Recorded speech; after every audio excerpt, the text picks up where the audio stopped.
দিন যত গড়াচ্ছে গাজার দুর্ভিক্ষ পরিস্থিতি আরো প্রকট হচ্ছে। এতদিন বনে জঙ্গলে অযত্নে বেড়ে ওঠা আগাছা থেকে বেঁচে থাকলেও এখন আর তাও পাওয়া যাচ্ছে না।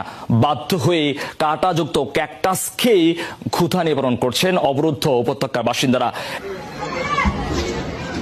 যুদ্ধবিধ্বস্ত গাজায় যারা মারা গেছেন তারা যেন বেঁচেই গেছেন, কারণ যারা প্রাণে রক্ষা পেয়েছেন তাদের প্রতিনিয়তই খাবারের জন্য লড়াই করতে হচ্ছে, টিকে থাকার জন্য খেয়ে শেষ জঙ্গলের আগাছাও।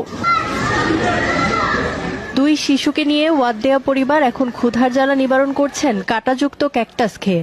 এরপর কিভাবে চলবে তা জানা নেই কারো। এভাবেই পশুর মতো দিন কাটছে গাজাবাসীর।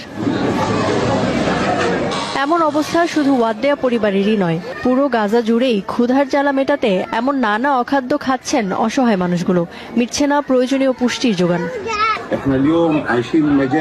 ভয়াবহ দুর্ভিক্ষের মধ্যে আছি আমরা। খাওয়ার কিছুই নেই। কিছুদিন আগেও মালো নামের এক আগাছা খেয়েছি, কিন্তু এখন তাও নেই। বাধ্য হয়ে কাঁটাযুক্ত ক্যাকটাসই খাচ্ছি। ছোট্ট শিশুরাও খাচ্ছে বিষাদ এই উদ্ভিদ, অথচ এই বয়সে তাদের দুধ, ডিম, মাংসের মতো পুষ্টিকর খাবার প্রয়োজন।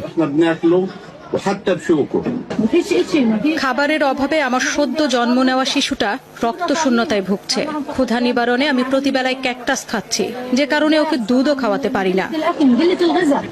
কাঁটাযুক্ত হওয়ায় এই উদ্ভিদ আগে ব্যবহার হতো